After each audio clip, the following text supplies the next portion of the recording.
कि हमरे बिरहा ना आवेला।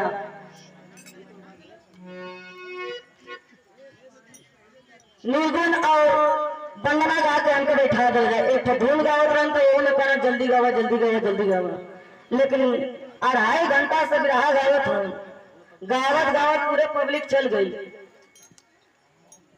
हमके काहे के बोले लगे फालतू फॉर्मेलिटी पूरा करे बदे। वाह जाएगा,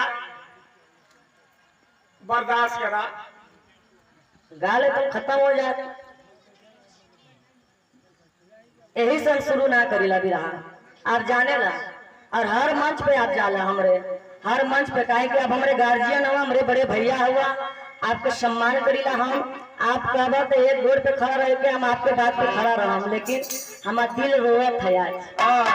अरे गोड़ा पर नहीं, तू हाथों पर खड़ा हो जाए। आज रोवा हम, सपना में भी आए तो भेंट बाहर भेड़े के चुनारे में भेड़ है। जब से चंदौली में आयलू तब से गावत हो। और हम आगे बढ़ने के चुनारे के धरती से देवली। हमको लोग पहचानना जाता, चुनारे से लोग जानना जाता। असली पहचान तुम्हारे मुगल सरा से है। चंदौली जिला। और एक प्रोग्राम ना देने हैं, 10-20 प्रोग्राम हम गा चुके हैं।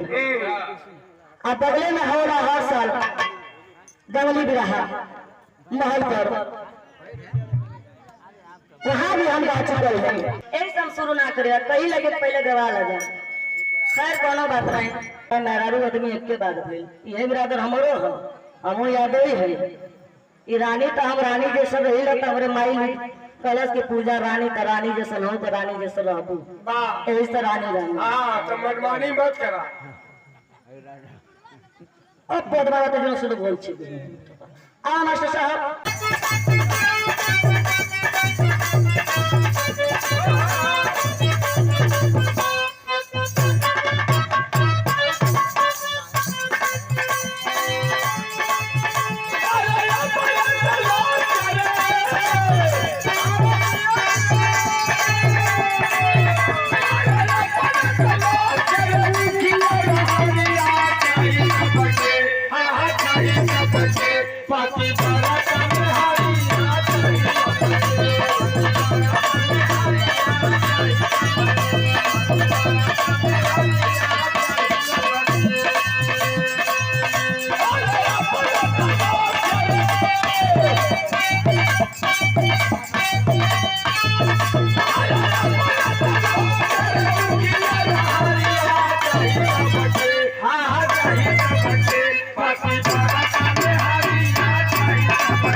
पहिला के दारू छोटा पहिला।